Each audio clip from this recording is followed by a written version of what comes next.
श्री हरि श्रीमद्भागवत महापुराण में गोपी गीत। श्रीमद्भागवत दशम स्कंद अध्याय 31। शरद ऋतु की पूर्णिमा थी। रात्रि का समय था। भगवान श्याम सुंदर वन में पधारे। मुरलीधर ने वंशी की तान छेड़ी। वंशी की ध्वनि कान में पड़ते ही ब्रज गोपियां व्याकुल हो गई। जिसके हाथ में जो काम था वह उसे छोड़कर बावरी के समान वन की ओर भागी।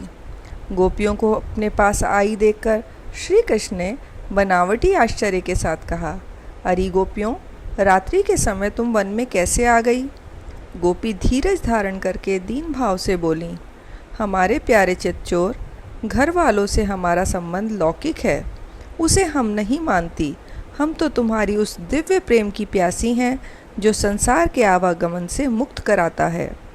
हमें निराश न करो मोहन, अपना लो। करुणा सागर नंद नंदन उनके प्रेम भाव से संतुष्ट होकर उनके साथ भांति भांति की क्रीड़ा करने लगे। दैव योग से गोपियों के मन में ऐसा गर्व उदित हुआ कि संसार के हम सबसे अधिक भाग्यशालिनी स्त्रियां हैं। श्री कृष्ण से उनका भाव कैसे छिपता? अतः वे तत्काल अंतर ध्यान हो गए। तब तो गोपियों के विषाद की सीमा न रही। सखियां परमात्मा की स्तुति करती हैं। इस स्तुति को महापुरुष गोपी गीत कहते हैं। यह अत्यंत दिव्य गीत है। श्रीमद् भागवत के लगभग सभी टीकाकार गोपी गीत के वर्णन में अपनी ध्येय का भान तक भूल गए हैं। श्री महाप्रभु जी, श्रीमद् वल्लभाचार्य जी, श्री सनातन गोस्वामी जी, श्री जीव स्वामी जी, श्री विश्वनाथ चक्रवर्ती जी, श्री श्रीधर स्वामी वृंदावन में रहने वाले ये सब महापुरुष तथा अन्य बहुत से महापुरुष गोपी गीत का वर्णन करते करते प्रेम में प्रेम स्वरूप हो गए हैं। सबको गोपी गीत का पाठ गोपी होकर ही करना चाहिए। इसका नित्य पाठ करने से मन शुद्ध होता है। प्रभु पाठ करने वालों पर दया करते हैं। गोपी गीत। गोपियाँ बोली, गोपियाँ विरहवश में गाने लगी, प्यारे, तुम्हारे जन्म के कारण वैकुंठ आदि लोकों से भी ब्रज की महिमा बढ़ गई है। तभी तो सौंदर्य और मृदुलता की देवी लक्ष्मी जी अपना निवास स्थान वैकुंठ छोड़कर यहाँ नित्य निरंतर निवास करने लगी हैं, इसकी सेवा करने लगी हैं। परंतु प्रियतम, देखो तुम्हारी गोपियाँ, जिन्होंने तुम्हारे चरणों में ही अपने प्राण समर्पित कर रखे हैं, वन वन में भटक कर तुम्हें ढूंढ रही हैं। हमारे प्रेम पूर्ण हृदय के स्वामी, हम तुम्हारी बिना मोल की दासी हैं। तुम शरदकालीन जलाशय में सुंदर से सुंदर सरसिज की कर्णिका के सौंदर्य को चुराने वाले नेत्रों से हमें घायल कर चुके हो। हमारे मनोरथ पूर्ण करने वाले प्राणेश्वर, क्या नेत्रों से मारना वध नहीं है? केवल अस्त्रों से हत्या करना ही वध है। पुरुष शिरोमणि यमुना जी के विषैले जल से होने वाली मृत्यु, अजगर के रूप में खाने वाले अघासुर, इंद्र की वर्षा, आंधी, बिजली, दावानल, वृषभासुर और व्योमासुर आदि से एवं भिन्न भिन्न अवसरों पर सब प्रकार के भयों से तुमने बार बार हम लोगों की रक्षा की है। तुम केवल यशोदा नंदन ही नहीं हो, समस्त शरीरधारियों के हृदय में रहने वाले उनके साक्षी हो, अंतर्यामी हो। सखे, ब्रह्मा जी की प्रार्थना से विश्व की रक्षा करने के लिए तुम यदुवंश में अवतीर्ण हुए हो। अपने प्रेमियों की अभिलाषा पूर्ण करने वालों में अग्रगण्य यदुवंश शिरोमणे, जो लोग जन्म मृत्यु रूप संसार के चक्कर से डरकर तुम्हारे चरणों की शरण ग्रहण करते हैं, उन्हें तुम्हारे कर कमल अपनी छत्र छाया में लेकर अभय कर देते हैं। हमारे प्रियतम, सबकी लालसा अभिलाषाओं को पूर्ण करने वाला वही कर कमल जिससे तुमने लक्ष्मी जी का हाथ पकड़ा है, हमारे सिर पर रख दो। ब्रजवासियों के दुख दूर करने वाले वीर शिरोमणि श्याम सुंदर, तुम्हारी मंद मंद मुस्कान की एक उज्ज्वल रेखा ही तुम्हारे प्रेमी जनों के सारे मान मद को चूर चूर कर देने के लिए पर्याप्त है। हमारे प्यारे सखा, हमसे रूठो मत, प्रेम करो। हम तो तुम्हारी दासी हैं, तुम्हारे चरणों पर न्यौछावर हैं। हम अबलाओं को अपना वह परम सुंदर सांवला मुख कमल दिखलाओ। तुम्हारे चरण कमल शरणागत प्राणियों के सारे पापों को नष्ट कर देते हैं। वे समस्त सौंदर्य माधुर्य की खान हैं और स्वयं लक्ष्मी जी उनकी सेवा करती रहती हैं। तुम उन्हीं चरणों से हमारे बछड़ों के पीछे पीछे चलते हो और हमारे लिए उन्हें सांप के फणों पर रखने में भी तुमने संकोच नहीं किया। हमारा हृदय तुम्हारी विरह व्यथा की आग से जल रहा है। तुम्हारी मिलन की आकांक्षा हमें सता रही है। तुम अपने वे ही चरण हमारे वक्षस्थल पर रखकर हमारे हृदय की ज्वाला को शांत कर दो। मलनयन, तुम्हारी वाणी कितनी सुंदर है। उसका एक एक पद, एक एक शब्द, एक एक अक्षर मधुराति मधुर है। बड़े बड़े विद्वान उसमें रम जाते हैं, उस पर अपना सर्वस्व न्यौछावर कर देते हैं। तुम्हारी उसी वाणी का रस स्वादन करके तुम्हारी आज्ञाकारिणी दासी गोपियाँ मोहित हो रही हैं। दानवीर, अब तुम अपना दिव्य अमृत से भी मधुर अधर रस पिलाकर हमें जीवन दान दो, छका दो।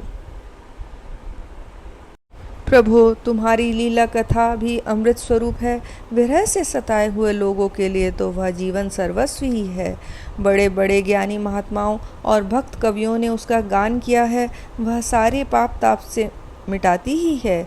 7 श्रवण मास से परम मंगल परम कल्याण का दान भी करती है। वह परम सुंदर, परम मधुर और बहुत विस्तृत भी है। जो तुम्हारी इस लीला कथा का गान करते हैं, वास्तव में भूलोक में वे ही सबसे बड़े दाता हैं। प्यारे, एक दिन वह था जब तुम्हारी प्रेम भरी हंसी और चितवन तथा तुम्हारी तरह तरह की क्रीड़ाओं का ध्यान करके हम आनंद मग्न हो जाया करती थीं। उनका ध्यान भी परम मंगलदायक है। उसके बाद तुम मिले। तुमने एकांत में हृदय स्पर्शी ठिठोलियाँ की, प्रेम की बातें कहीं। हमारे कपटी मित्र अब वे सब बातें याद आकर हमारे मन को शुद्ध किए देती हैं। हमारे प्यारे स्वामी, तुम्हारे चरण कमल से भी सुकोमल और सुंदर हैं। जब तुम गौओं को चराने के लिए ब्रज से निकलते हो, तब यह सोचकर कि तुम्हारे वे युगल चरण कंकड़, तिनके और कुश कांटे गड़ जाने से कष्ट पाते होंगे, हमारा मन बेचैन हो जाता है। हमें बड़ा दुख होता है। दिन ढलने पर जब तुम वन से घर लौटते हो, तो हम देखती हैं कि तुम्हारे मुख कमल पर नीली नीली अलकें लटक रही हैं और गऊओं के खुर से उड़ उड़कर घनी धूल पड़ी हुई है। हमारे लोकप्रिय वीर प्रियतम, तुम अपना वह सौंदर्य हमें दिखा दिखा कर हमारे हृदय में मिलन की आकांक्षा, प्रेम उत्पन्न करते हो। प्रियतम, एकमात्र तुम ही हमारे सारे दुखों को मिटाने वाले हो। तुम्हारे चरण कमल शरणागत भक्तों की समस्त अभिलाषाओं को पूर्ण करने वाले हैं। स्वयं लक्ष्मी जी उनकी सेवा करती हैं और पृथ्वी के तो वे भूषण ही हैं। आपत्ति के समय एकमात्र उन्हीं का चिंतन करना उचित है, जिससे सारी आपत्तियां कट जाती हैं। कुंज बिहारी, तुम अपने वे परम कल्याण स्वरूप चरण कमल हमारे वक्षस्थल पर रखकर हृदय की व्यथा शांत कर दो। शिरोमणि, तुम्हारा अधरामृत मिलन के सुख को, आकांक्षा को बढ़ाने वाला है। वह विरह जन्य समस्त शोक संताप को नष्ट कर देता है। यह गाने वाली बांसुरी भली भांति उसे चूमती रहती है।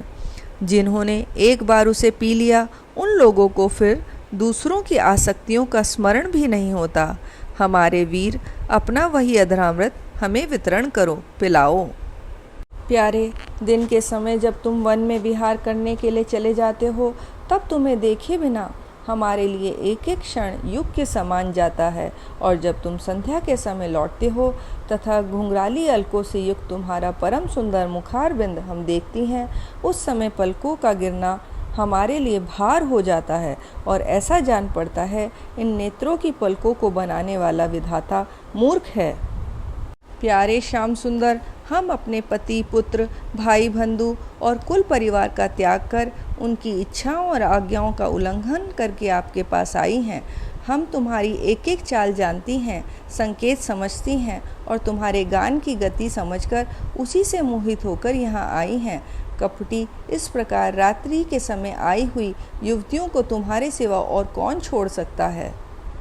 प्यारे, एकांत में तुम मिलन की आकांक्षा, प्रेम भाव को जगाने वाली बातें करते थे, ठिठोली करके हमें छेड़ते थे। तुम प्रेम भरी चितवन से हमारी ओर देखकर मुस्कुरा देते थे और हम देखती थी तुम्हारा वह विशाल वक्षस्थल जिस पर लक्ष्मी जी नित्य निरंतर निवास करती हैं। तब से अब तक निरंतर हमारी लालसा बढ़ती ही जा रही है और हमारा मन अधिकाधिक मुग्ध होता जा रहा है।